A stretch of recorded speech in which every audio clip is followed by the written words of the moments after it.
Hi welcome to hash నేను మీ మనోజ్. అయితే చాలా చోట్ల సార్వత్రిక ఎన్నికల్లో సెంటిమెంట్ అస్త్రం అనేది బెడిసి కొట్టినా సరే ఇప్పుడు ఆ సెంటిమెంట్ అస్త్రమే ఆయనకి బూమరాంగ్ అయిందని చెప్పాలి. జగన్కి ఒక రకంగా ప్లస్ అయిందని చెప్పుకోవాలి. సో ఈ వీడియో స్కిప్ చేయకుండా చివరికి చూడండి, మీకు ఒక బెస్ట్ కంటెంట్ ఇస్తాను. అయితే మొన్నటి సార్వత్రిక ఎన్నికల్లో అటు కేంద్రం ఇటు తెలుగు రాష్ట్రాల ప్రధాన పార్టీలు కోలుకోలేని దెబ్బతీశాయి. ఎన్నికలు పూర్తయి 2 నెలలు అవుతున్నా సరే ఇప్పటికీ ఆ పార్టీ ప్రధాన నేతలు తాము ఎందుకు ఓడిపోయామో అని విశ్లేషించుకునే పనిలో ఉన్నారు.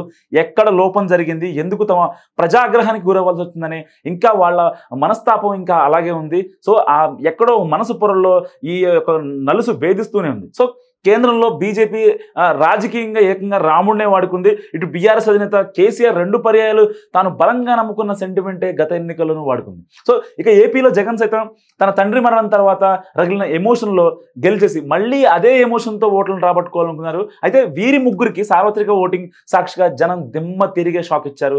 గడిచిన 2 పర్యాయాలు రాముడిని నమ్ముకుని సొంతంగా ప్రభుత్వాన్ని ఏర్పాటు చేసుకుంది బీజేపీ. ఇదే ఉత్సాహంతో ఫిరేక్ బార్ 400 పార్ అంటూ కూడా జనాల్లో గట్టికెళ్ళింది బీజేపీ. సో దాని వెనుక ఒక కారణం లేకపోలేదు. 2 పర్యాయాల కన్నా ఈసారి ఎందుకు నమ్మకంతో చెప్పడానికి ప్రధాన కారణం రామ మందిర నిర్మాణం. అయితే బీజేపీ ప్రచారాస్త్రాన్ని కాంగ్రెస్ కూటమి ఎంతో ఆత్మవిశ్వాసంతో ఎదుర్కొంది.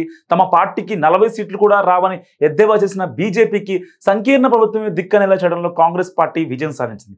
సో జనాలకు కావాల్సింది మత రాజకీయాలు, దేవుళ్ళు కావని ఆలస్యంగానైనా బీజేపీ గ్రహించింది. ఇకనైనా ప్రజలకు ఏమి కావాలో, దేశంలోని ప్రధాన సమస్యలు ఏమిటో దృష్టి పెడితేనే ఆ పార్టీకి మనుగడ ఉంటుందని కూడా అర్థమయ్యేలా చెప్తుంది. ఇటు పొలిటికల్ సర్కిల్లో కూడా ఇదే మాట అనిపిస్తుంది. సో మరి ఆ దిశగా తమ దశ మార్చుకుంటారేమో బీజేపీ వేచి చూడాల్సిందే. అయితే తెలంగాణ సెంటిమెంట్తో పడుతూ లేస్తూ అనుకున్న లక్ష్యాన్ని సాధించిన బీఆర్ఎస్ 10 ఏళ్లు అధికారంలో కొనసాగింది అవలేలుగా.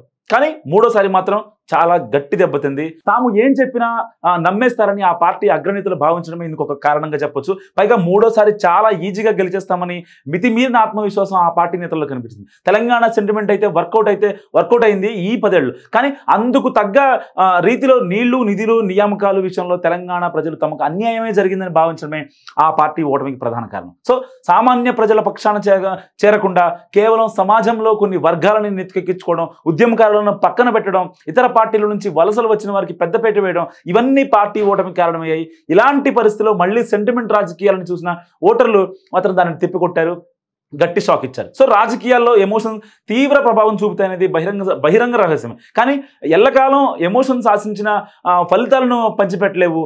ఈ విషయాలను అంచనా వేయడంలో వైసీపీ విఫలమైంది. వైఎస్ఆర్ మరణం తర్వాత జరిగిన రాజకీయ పరిణామాలు అన్నీ కలిసి వచ్చి జగన్ అధికార పీఠం దక్కించుకోగలిగారు. కానీ దానిని ఎంతో కాలం నిలబెట్టుకోలేక తిరిగి అధికారం కోల్పోయారు. సో వైసీపీ చరిష్మా ఆయన మరణం తర్వాత చోటు చేసుకున్న పరిణామాలతో జగన్పై ప్రజల్లో సానుభూతి మరింతగా పెరిగింది. అదే సమయంలో ప్రజా సంకల్ప యాత్ర ఇవన్నీ కలిసి రావడంతో జగన్ అనుకున్న లక్ష్యాన్ని 2019లో రీచ్ అయ్యారు. కానీ సంస్థాగతంగా పార్టీని పటిష్టం చేయకుండా ఉదాసీనంగా వ్యవహరించింది వైసీపీ. అధికారంలో ఉన్నప్పుడు కార్యకర్తలను పెద్దగా పట్టించుకోలేదు. వైసీపీ కార్యకర్తలను కాదని వాలంటీర్లను నమ్ముకొని మోసపోయింది. పైగా నియంత్రణ లేని మంత్రివర్గం, ఇష్టారీతిని మాట్లాడే నోరు పారేసుకోవడం, చంద్రబాబును జైలుకు పంపడం వంటి చర్యలు ఇవన్నీ కూడా వైసీపీకి గ్రౌండ్ లెవెల్లో వ్యతిరేకత పెంచాయనేది అందరికీ తెలుసు. సో తండ్రి ఎమోషన్ మాత్రం ఎంత మాత్రం జగన్కు వర్కౌట్ కాలేదు. వెటిసి కొట్టిన ఎమోషన్స్ పై మీరే అనుకుంటున్నారో మా కామెంట్ రూపంలో తెలియజేయండి. చూస్తూనే ఉండండి హ్యాష్ ట్యాగ్.